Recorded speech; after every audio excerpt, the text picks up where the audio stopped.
Well,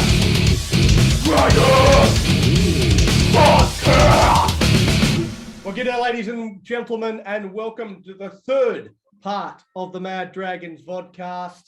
Now, I'm going to put a bit of a dampener on what has been a very positive vibe. Yes, we played with a lot of heart. Yes, we came from 14 down and gave Penrith a real scare. But did we actually play well? I don't know that we did. I actually think we were better the week before against the Warriors. I think a lot of people have gotten really excited because of who we played. But we didn't play Penrith, the Premiers. We played a team that played very, very poorly. They were pretty good in the first half, and that's why they led by 14 points. Probably should have led by more, completing it over 80%. But the second half, they completed at about 40% and gave us every opportunity to get back into the game. And the truth is, with how bad Penrith were, we probably should have won. We had 55% possession. Penrith had to make 80 more tackles than we did. We won the penalty count. We ran more meters than they did. If we had these stats against a lowly ranked team and lost, we'd be absolutely filthy with a poor performance. Mick, did we actually play well, or were Penrith just well below their best? That's a very good question, mate. Yeah, look, we did make a lot of errors, a lot of drop footy, but so did Penrith. That was even before the rain. The rain started to heavily come down. There was a lot of errors on both sides, but I think that was due to the defence on both sides. They were pretty big.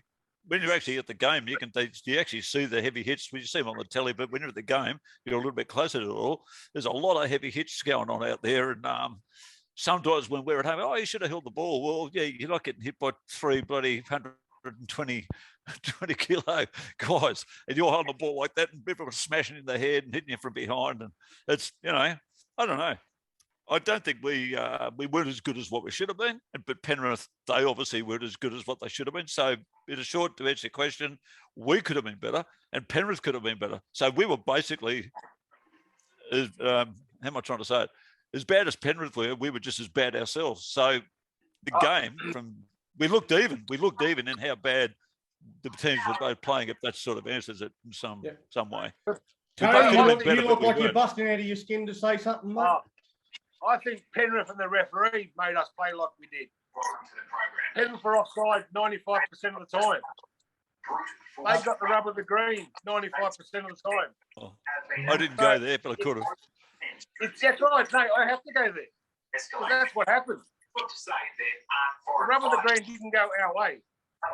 Taking up arms alongside. With another referee, we might have won that game. They're actually about $20,000. Penrith. I mean, we were offside, but not to the extent Penrith were.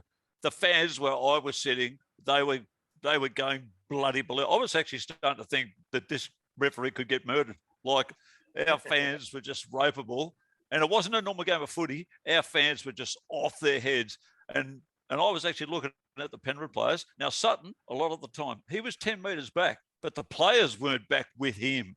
He was back 10 metres. The players were like 8 metres back. They were two. There was a good 5 or 6 of those players repeatedly throughout that second half offside.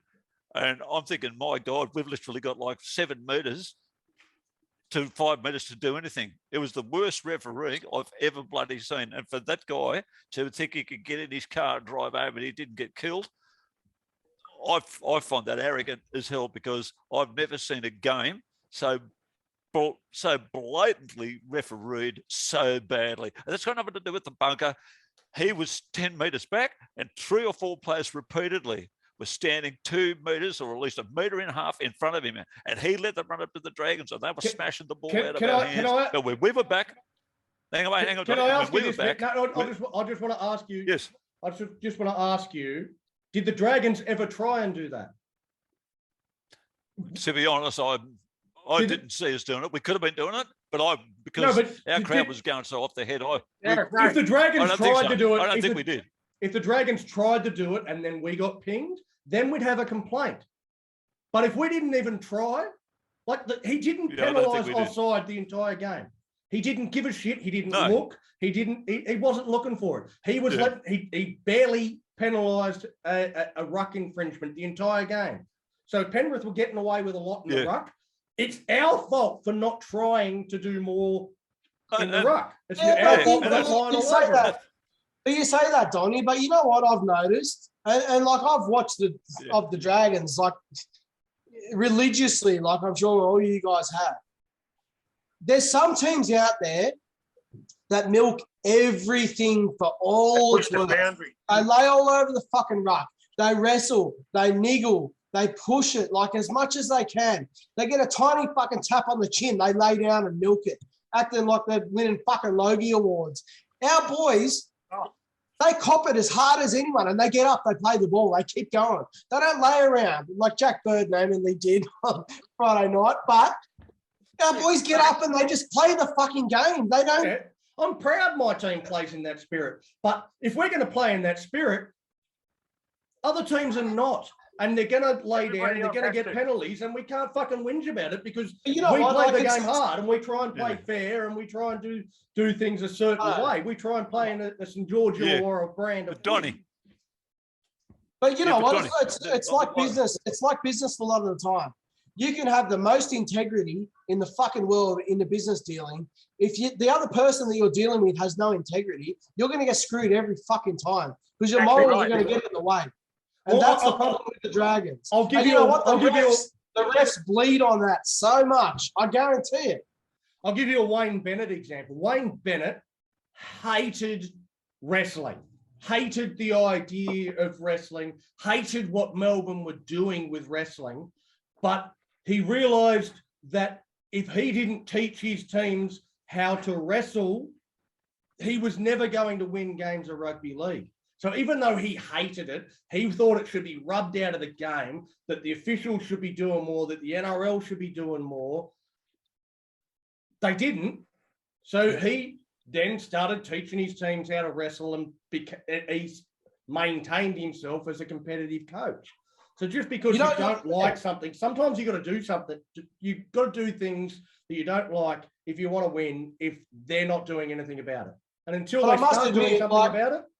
As much as you say that, like I know, like the Dragons released a video in the preseason of them going to Alex Volkanovski's gym to learn wrestling techniques, to learn, like when they get in the clinch in Muay Thai or UFC, how to, move players and how to lock players up and wrestle and lay on them.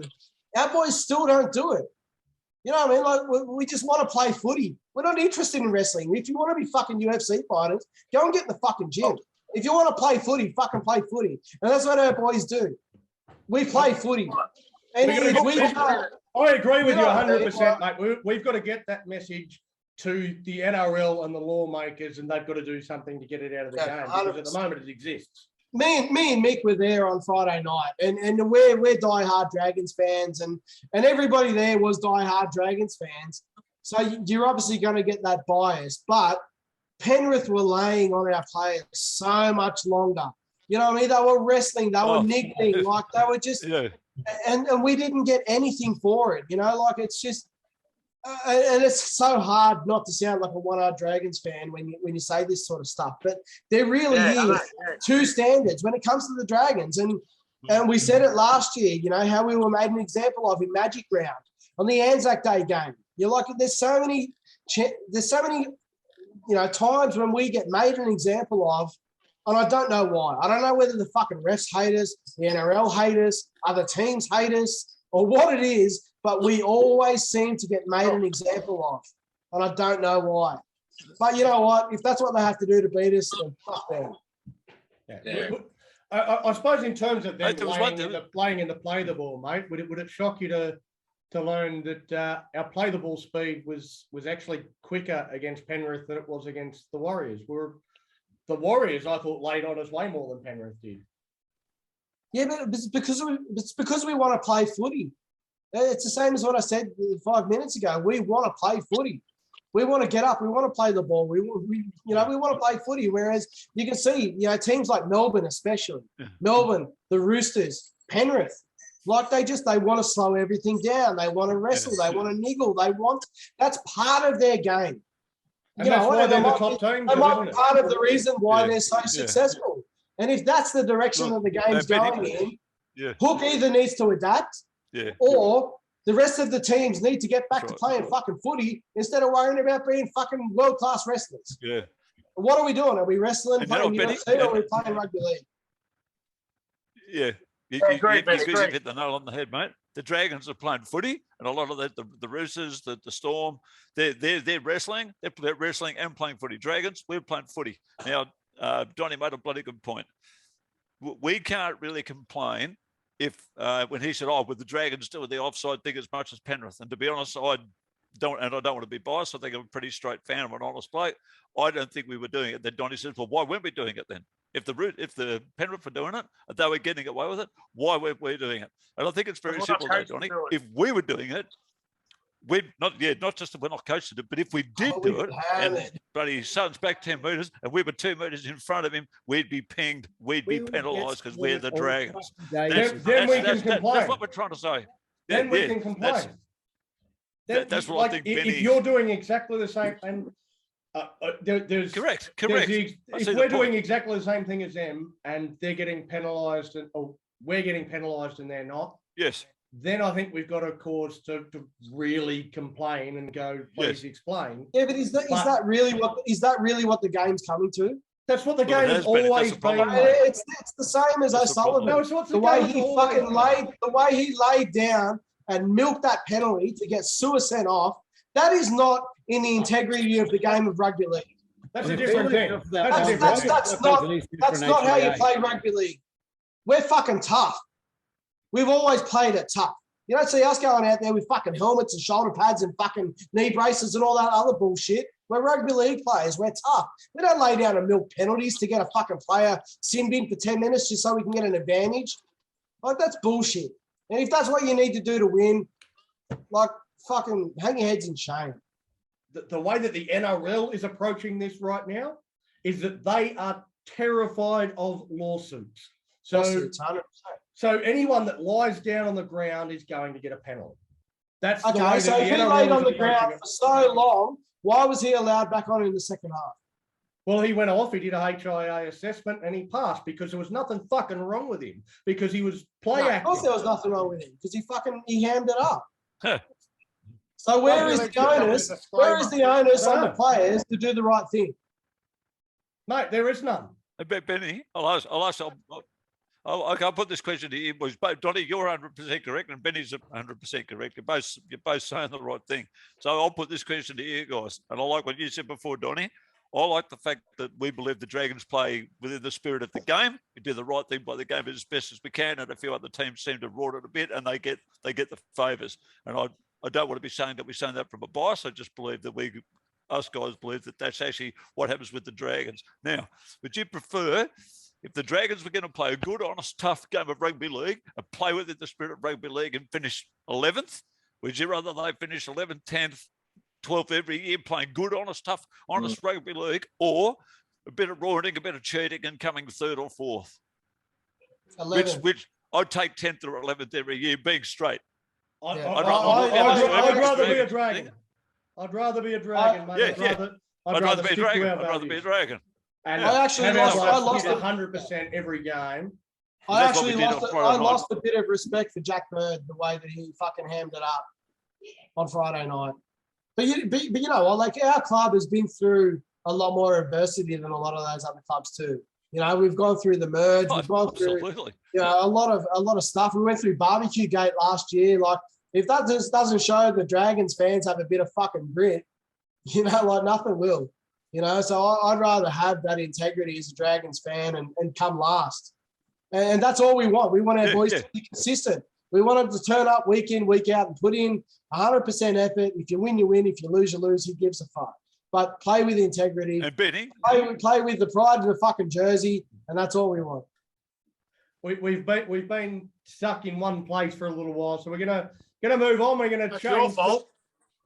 I know. You started it. We're going around in circles for the last 5 minutes, so let's lift the mood again. And I'll go to you, Matty, because we haven't heard from you for a while. You didn't get too fired up during that little section. But how did you see the performance of Frankie Molo?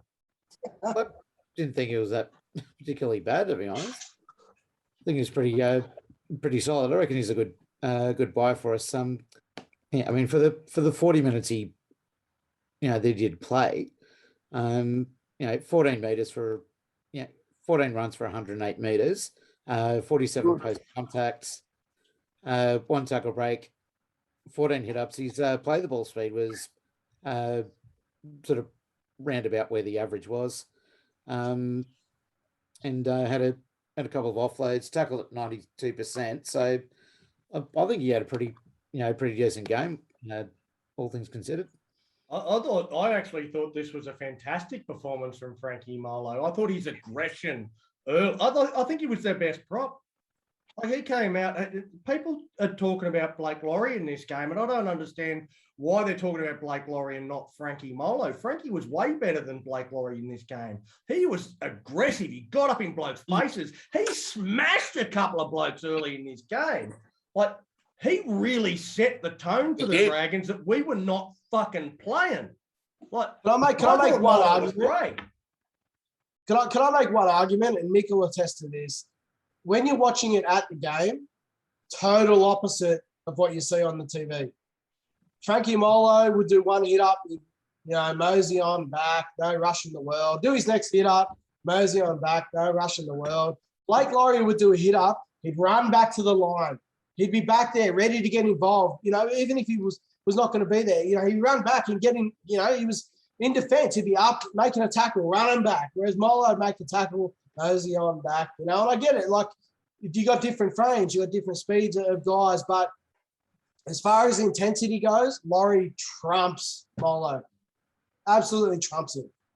And I think that's why so many people love Blocker. Yeah, I don't think for a starting front row, 108 meters is a big amount. It's 88 meters. 150, Blake Laurie made 88, mate. Yeah, I'm not saying like Blake Laurie needs to show more, but I think Molo needs more mongrel. Yeah, I thought he smashed some fellas early in that game. Some of that defence early, he just he forced balls loose. He hit blokes hard. I agree. But he done that twice. Hey, I know what Joe to talk because he agrees with me.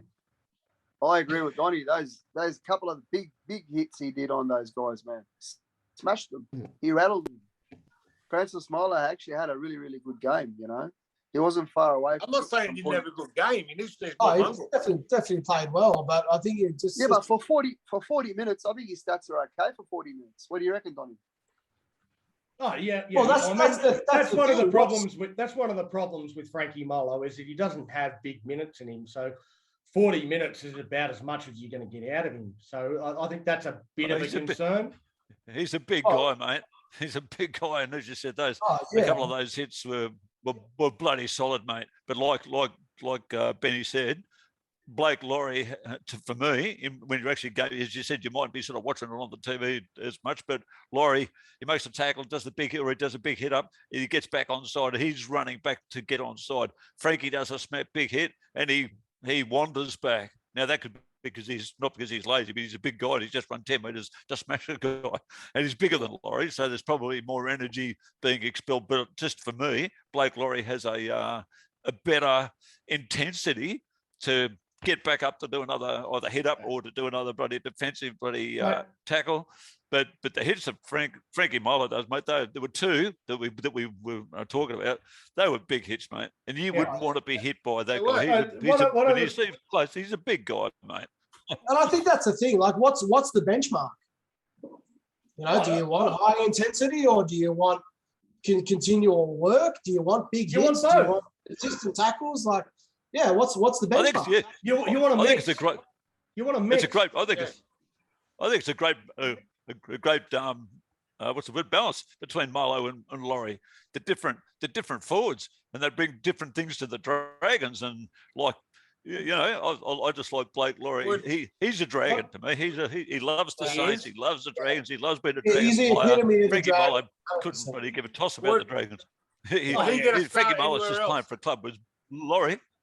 Laurie, hell yeah. Laurie's a dragon, and that's probably he's Laurie's a a dragon. That's the great player. difference. Like- So there's a He's a good player. yeah. But You see what he everyone- does, Can, mate. There's so many people can I who just get in play- here for a sec? Just on the Only back good. of what, just on the back of what Mick just said. The reason why I had in my starting team, I had Laurie and Molo as the starters is because they're different types of players. I think Laurie and Woods are very similar types of players. They are both blokes with good motors that keep going. They keep going. They'll play 60 minutes and Laurie not runs break a rings sweat. around Woods. But they both play big minutes. They both like Woods will have post contact meters and offloads. Laurie will hit the defensive line, find the like they both play big minutes. So to me, they're similar types of players. And then you've got Molo and Burgess, who are short minute players that'll come on and have an impact. Like they will smash blokes, they will run through brick walls, they will bend the defensive line. So I had Woods and I had Laurie and Molo starting because I agree with you, Benny. I think Laurie is better than Woods. He's younger and most of the things he does better. So Laurie was my big minutes starter, and Molo was the bloke that runs through brick walls for the first 15 to 20 minutes. Then he goes off, and on comes George Burgess. And then when Laurie gets tired, on comes Woods. Like to me, you want one of each out there at all times. I agree. Yeah. What does everyone think about George Burgess's efforts over the weekend? He's still coming back. Yeah, he's not 100%. Still not fit. A little bit raw, yeah? Yeah. I didn't I think don't he know got a whether lot of it's- time. He didn't get a lot of time for me. It's definitely something that's on my agenda here. But I thought that if you want a bloke to get some minutes into him, how about get some minutes into him? So I mean, how many minutes did he play? Matty, you got the stats there? 26. minutes. Well, That's He's not not- a he's great not doing deal of anything. time. He's not doing anything wrong though while he's out there. He's getting some No. good motors. He's doing Oh, some he did- big hits. he did He's some give good away. defensive work. So he's not. He's still working on his bloody match fitness. You can't expect him Yeah, to yeah. come back straight Yeah, no. away after that sort of injury and start playing, fucking 50, 60 minutes. It's not going to happen. But that's They've the actually thing. said no one in how rugby many leagues. minutes could he play at his peak when in the old days? How many minutes could he play? Oh, he played 40, Well, 50, he 60 played minutes. that, So, so it wasn't really giving a shit back then. The game was different back then. but I mean, that was my Well, I big think they issue said no with him. one's come back from that injury. That was my big issue No. with it in reserve grade was that he went down there to get some time on the field. The result of the reserve grade game is kind of irrelevant. So get George Burgess some big minutes, but I think he played about 35, 40 minutes in reserve grade. It's like, leave him out there, let him get tired. That's the way you get him some match fitness, is leaving him out there while he's a bit buggered. But they didn't really do that. Then he sort of comes straight back into the first grade side, plays 26 minutes. He made 58 metres, but defensively he was pretty good. 19 tackles without a miss, without an ineffective tackle. He tackled at 100%. Yeah. So I think he struggles a little bit with his lateral movement, and that's going to be an issue forever. But I think he can be a weapon for him. We had the same conversation about Jack Bird. We had the same conversation about Jack DeBellin. You know what I mean? And they've, like, Bird's been fucking solid as fuck for the last 18 months. You know what I mean? And DeBellin is just going strength to strength to strength. Although I wish he'd stop playing like a fucking 5'8", but still. But yeah, give him time. Let Burgess ease into it. He's not going to, like Matty said, he's not going to go straight to playing 60 minutes. It's just not going to happen. I might skip that question, given we're talking about George Burgess. And Joe, because you asked that question about George, and I know you love Tarek.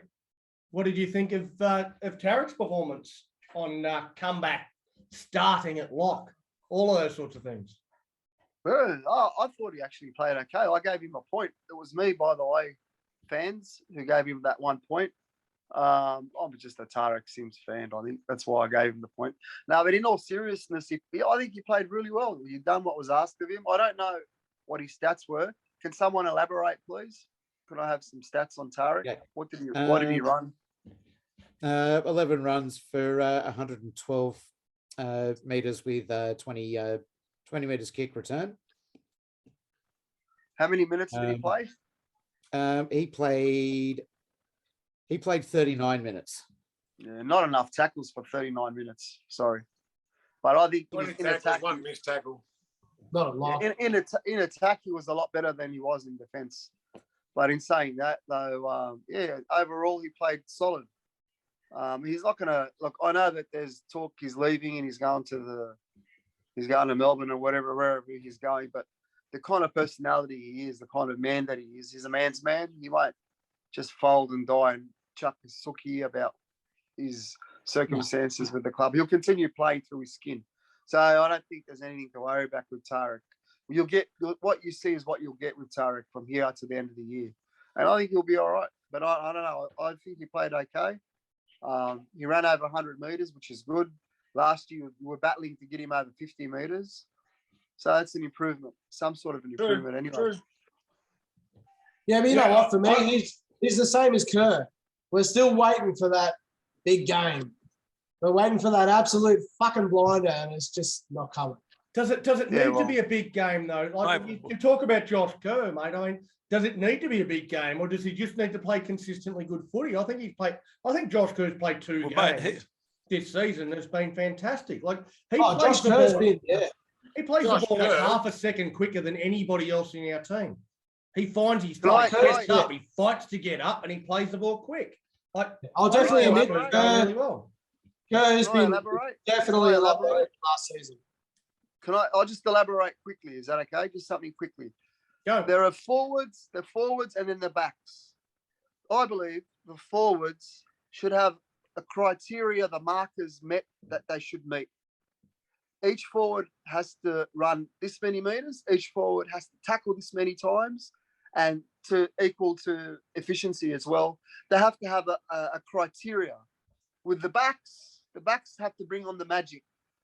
You know, they bring on the magic. The stats are there, yeah, that's no worries. But I think it's very crucial for the forwards to follow through with the stats.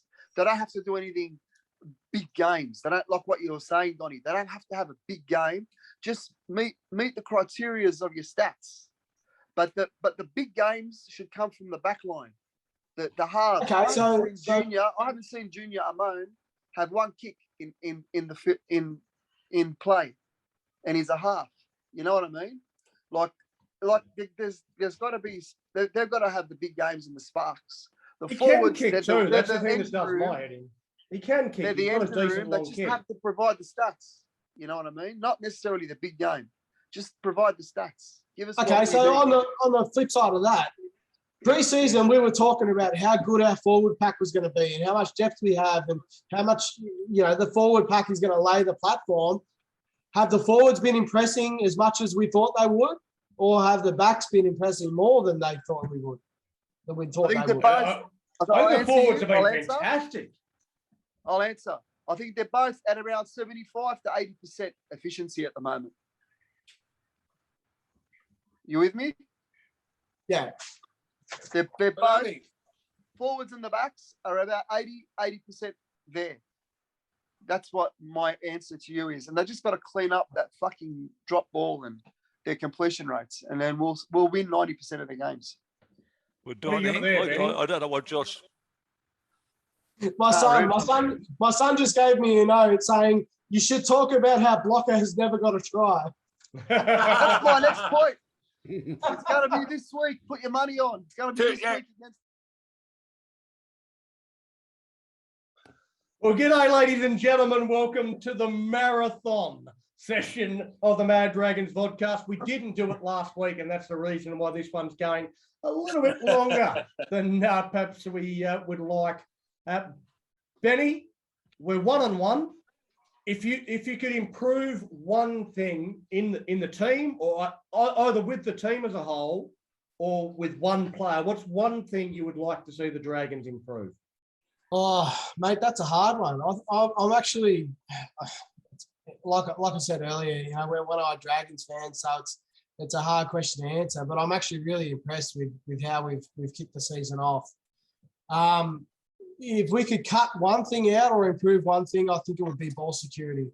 It really hurt us on Friday night, and discipline too. I think it's definitely two factors in our game that we need to tidy up. It really hurt us last year, and I think the refs are going to keep giving us a hard time about it. So if we can sort of improve that discipline and hang on to that ball just a little bit more, we're in really, really good stead to really shock a lot of teams this year. And I think we're going to do a lot better than what a lot of people are tipping us. I was just reading on the chat then, Matty said the same thing I said, discipline and ball control. So yeah, no, definitely two huge factors. One player that I would like to improve, I think we spoke about it earlier, that number 9 spot. You know, that service out of dummy half is just absolutely crucial to everything, to our line speed, to our positional play, our kick options, our fifth tackle options. And you know, as much as McCulloch is a weapon defensively and super solid, that service out of dummy half's just not quick enough. So I'd love to see either Bud or Connor Mulhouse and get in there and really mix things up. So yeah, worst case scenario, and by like we were saying before. But I just don't know if he's got the minutes in him. But yeah, I'm excited about the season, and yeah, pretty keen to see how we go Thursday night, actually. Well, talking about Thursday night, Dragons v Cronulla, local derby. They get there and they get better. Two questions, Joe. Two questions for you, Joe. Why is it on a Thursday night, and why is it in Wollongong? I got an answer for that. It's because God hates me. But he loves me, so it's all good. It's Thursday night in Wollongong so far. I mean, I finish work at 6 and, you know, I could make it, I suppose. But you make it by 8, mate. And how is it? They've taken away the spirit of the local derby. How is it a fucking local derby in Wollongong? It should be a Saturday night game, or 100%. Yeah. I don't know. It's got to be at Cogra. Like, surely it's got to be at Cogra. Like, it is. It's a local derby between the. It's a local derby between St George and Cronulla. Like, I know Illawarra is a massive part of our club and all of that sort of stuff. That's fantastic. We love having them, and they're a huge part of our history. But St George versus Cronulla should always be at Cogra when it's our home game. Exactly. That's the point of a local derby. This is our biggest. Like when we one of our biggest games of the year. I know. Yeah. And just like when we play Canberra, it should be in Wollongong. You know, like it's like 100%. Yeah. But I look, at the end of the day, it doesn't really matter. I just can't wait to play them, to be honest with you. Who else is looking? Bit of a tip. I reckon that's that's the game. Blake Laurie will score his first try. So get on. You hear that, Jamie? Get on. Invest a few dollars for your son. Put him on anytime try scorer. Well, Jamie, my son Jamie was telling me it's been 81 games and no try for 81. 81. Yeah, get on. He's going to be a little stat man himself, I reckon, my young fella. He's got to be paying at least 18s or 22s. You think so? Big good margins. Anyway, Matty, some lower grade discussion. All of our extended bench dropped back to play reserve grade on Saturday, but they still got thumped 52 points to 6. Is this a concern? Look, it is a little bit to have an NRL strength forward pack and to get your ass kicked from here to eternity. That's, you got to wonder, is it a fitness thing? Is it an attitude thing? Are they thinking, well, we're playing reserve grade, so we don't need to give 100%? I don't know what the situation is, but yeah, look, it just doesn't look good. Who's coaching them? Who's coaching them? Russell Aitken is the coach. He's a former Melbourne Storm player. I don't know what his coaching credentials are, but yeah, he was a 5'8". He was a halfway decent player, I suppose. But he's been our coach for the last 2 seasons, and our reserve grade has been utter trash. So I don't rate him as a coach at all. I don't rate a lot of his decisions he makes as a coach. And yeah, I've got big question marks over Russell Aitken. Gets Speaking Howard, about- gets Howard in there, mate. It gets Howard in there. He's turned the girls around. They're on fucking fire. Yeah. Oh, yeah. They were There you number go. 1. The girls are number 1. Yeah, go the girls. Yeah. Speaking about good coaches. None of our forwards in reserve grade run over 84 metres. They got Who was number 1? That's a pretty poor performance. Who was number 1? Was Farmer-Silly and Hunt. Now, Michael Molo, mate. Michael Molo was our number 1 forward, coming off the bench. Coming off the bench, 91. Yeah. He was our number 1 forward, came off the bench and ran 91 metres. Michael Molo. So only played 38 minutes. yeah. Again, Can Michael he's the one that Molo- keeps putting his name forward. Can Michael Molo, is he eligible to play for us yet? No, not until round 11, or if he's named 11. in the squad, if we all get COVID, then he can come in and play. I think Michael was more impressive than Frankie in the trials, to be honest. Yeah, I think so too. He's younger, and I think he's a very good prospect. And again, we've got 1 spot left in the 30. I think we got problems at 9, which is why we're sort of talking about Connor. But I think Molo is doing everything right to give himself a chance. And if we get to round 11 and we can use him, I wouldn't be surprised if he gets a crack. He's going really well. And I know Daz is not on tonight, but I know he's a big fan as well. Well, do you think because Bud's in the 30 that sort of rules Connor out? I don't know about rules him out, but yeah, again, Bud's got to get fit, doesn't he? He's got to get fit. He's got to get on the field. He's got to get himself some minutes. But my biggest concern out of this reserve grade game is something we've already talked about, and we talked about we talked a bit about Cody Ramsey, and I've got some really big concerns defensively about our edge stocks. So you look at guys like Jonathan Rubin, who is a development player. He made 2 tackles, missed 3 tackles. Matt Feeney, he made 7 tackles but missed 4. Tautau Moga made 9 tackles but missed 4. I think there's some real question marks about their defence on the edge. And I think Mick and Benny and a few of the others really spoke about how Ramsey's defence is actually pretty solid. Like, he doesn't miss too many opportunities. He might not make a lot of tackles, but every time he gets an opportunity, he makes the tackle. And I think a lot of the other guys in this reserve grade game haven't put their name up in lights and haven't really put their foot forward to push for that spot if there is any question mark about Cody Ramsey. Yeah, well, that's it. And sometimes, Johnny, with Ramsey, they're one-on-one tackles as well with Ramsey. He's doing, sometimes there might be 3 or 4 tackles, but they're one-on-ones, and he's making them. And that might be why he's in first grade. Because he is solid defensively. He wasn't 2 years ago. He's pretty ordinary, but he's like Ravalaar with the bombs. Ramsey's worked on the bombs diffusing, but he's worked on his defence. And I'll bet you anyone that makes a break in the NRL that gets past a centre, if Ramsey is within a good couple of metres behind them, he's got Brett Morris pace when he gets going. You watch some old videos in reserve grade, he was scoring tries from fullback 95-metre tries, 2 side steps away. No one could get near him. Ramsey's got blinding speed when he puts his head down, and I've seen it in chasing guys in defence. I reckon that's why he's in the team, because blokes really don't get past Ramsey. Yeah, I think you make a good point, mate. That's 6 points. I think you make a really good point. That's a try. We don't have to get. Yeah, I think you make a really good point in that you look across our team and you look for speed.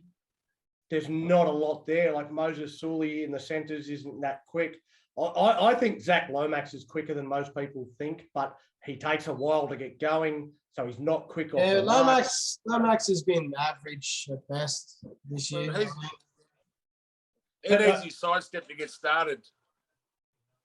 Yeah, well, He's that sidestep bit on the again, outside. I think if he gets into open space, he's actually pretty quick, but Yeah, he doesn't. He takes a while to actually get up to full speed, which again, Does. Cody Ramsey's quick off the mark. He's lightning fast, and Yeah. there's a reason why he has Oh. a Speedy Gonzalez tattoo. So, Correct. yeah, I think he'd rival. He'd rival. Mm. He'd rival Saab for speed. Well, who knows? Who knows? Jason Saab, I Yeah, think, yeah. is the quickest man in the game.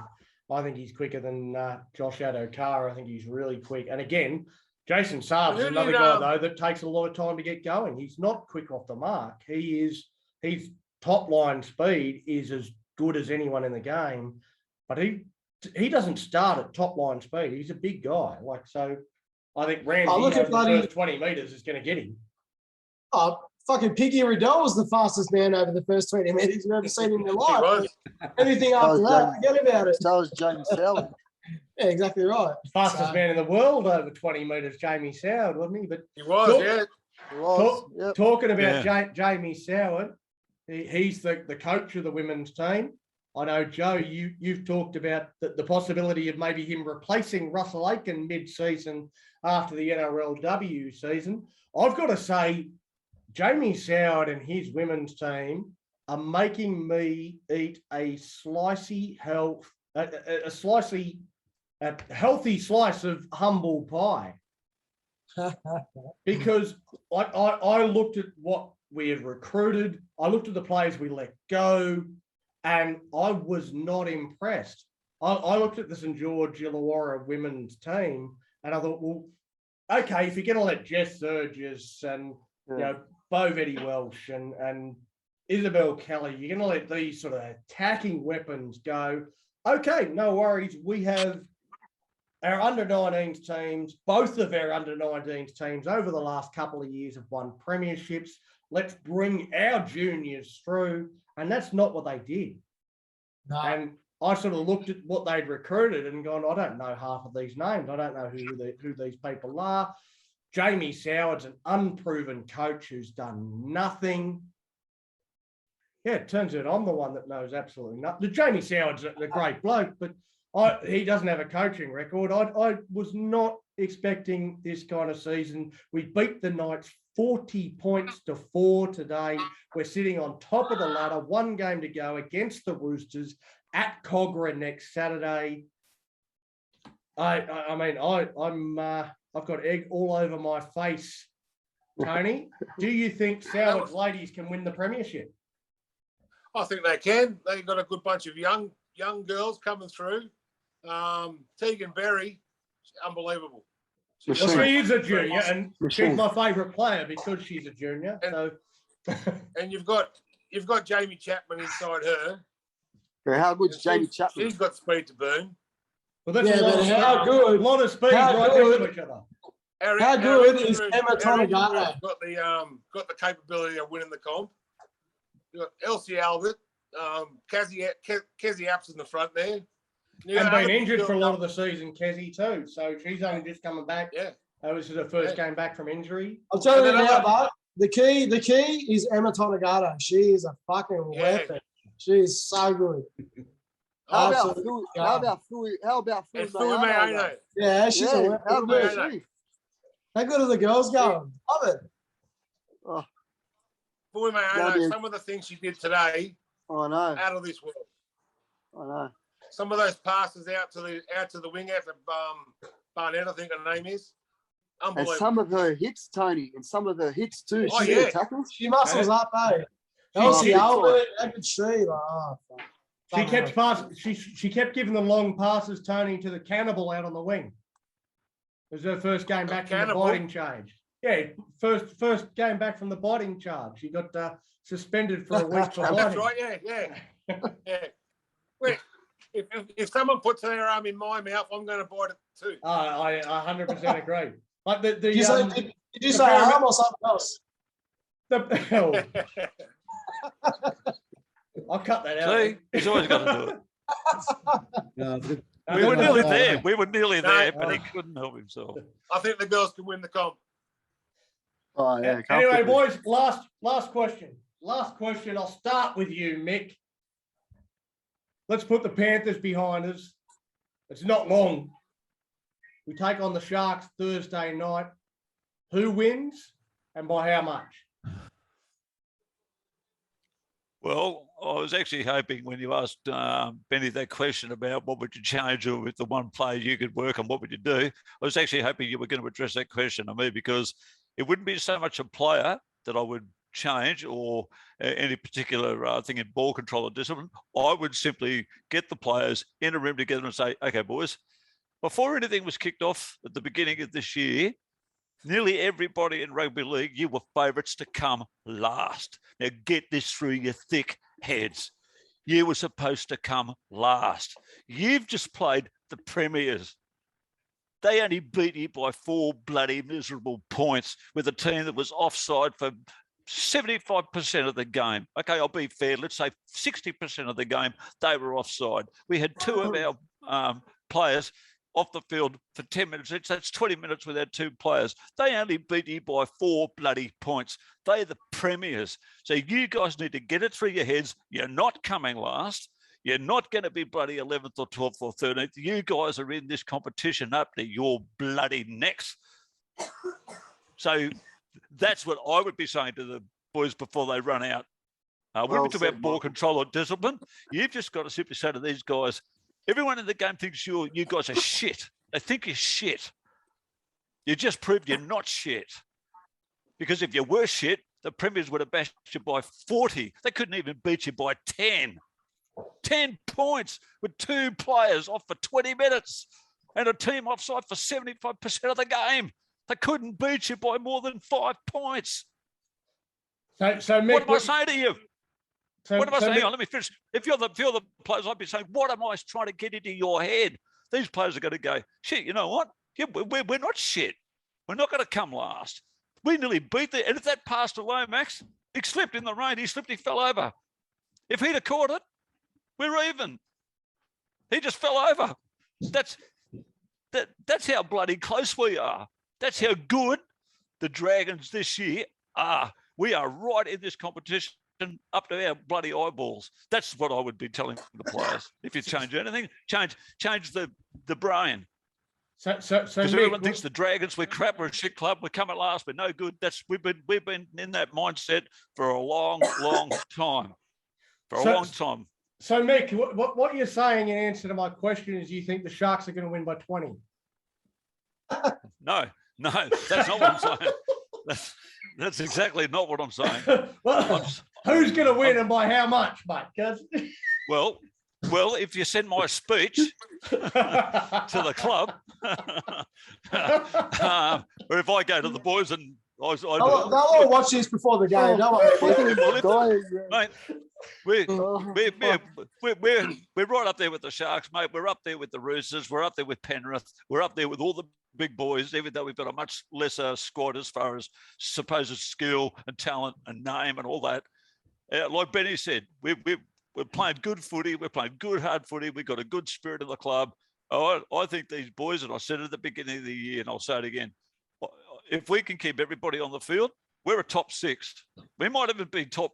We could be bloody, top 4 if we get a few 50-50s go our way, which is always the hard thing with us. That's why we tend to come 10th, because we just, every time there's a try, I've got no try, no Dragons, I've got no try. It's just so hard to beat us. But I really believe this team is a really, really good team. And, if we can beat the Roosters, mate, we can beat bloody Cronulla, we can beat everybody. It's on the day.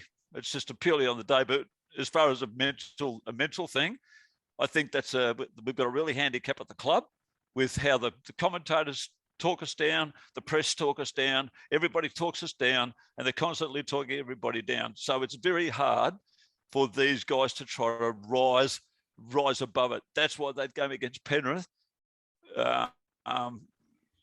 it's such a great thing that we nearly beat those guys, because I'm actually glad that we kind of didn't win in a way, because the fact we lost, I think that's going to bring the players even closer together spiritually, bond the boys together. They're going to sit there and go, shit, boys, we nearly won. Rebel, if you only put that last pass, brother, we had them. We had these players. We're there. It's that You know, that fighting spirit. If these boys could get that drill in them, I wouldn't be surprised. You know, if we can get the grand final. Yeah. We can get the grand. I'll say, Lids off. yeah, no, Lids off. Yeah, we can. Round 2. we can get the No. grand final. Benny, But we need. But we need. If no one's planning a barbecue, we can make it. Yeah, I think we, mate. I think we can, mate. I think we can actually get there. You know, as wild as that sounds, I think we can. So therefore, in answer to quickly answer your question, yes, we can beat the Sharks. Whether we do, well, I don't know, but it'll be close. Cronulla and Dragons are always close games. I'll say the Dragons by 12, and it'll be, 24, 24-12, I think, to us. There we go. We got there in the end. Benny, for you, same question, mate. Who wins by how much? Well, back in 1926, when the Dragons were first established, well, the history of the club.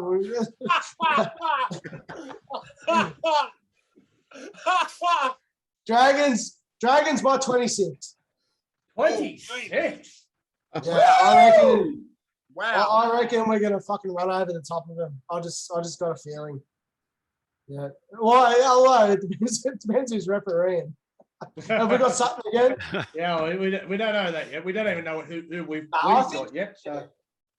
No, I honestly think, sort of like what Mick was alluding to, I think the loss was probably a good thing.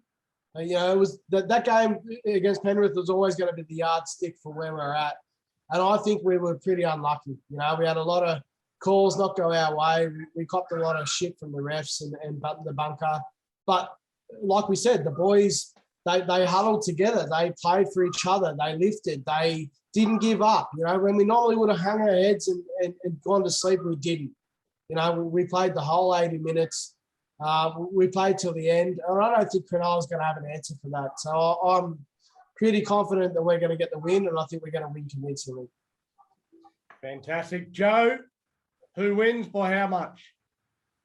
I'm going to make it a bit entertaining for you. Dragons 13 plus into Blake Laurie anytime try score a multi. Same game multi. Hey. Nice. How much you putting on, Joe? I'll put 100 on it. Yeah, Bag of Cheetos? What's your house worth? I'm going to put Bag of 100 $100 into Dragons 13 plus into Blake Laurie anytime try score. Locker first try. Jeez, Nice. I reckon Not first. you'll shout when you get to Perth if that pays off, mate. So. Oh, no, yeah. Right. No, not What was that Exactly good? right. stop.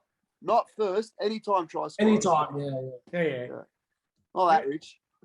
Yeah, well, They'd be paying a pretty penny. still, if that pays off, it's still your shout when you get over here, mate. But Yeah.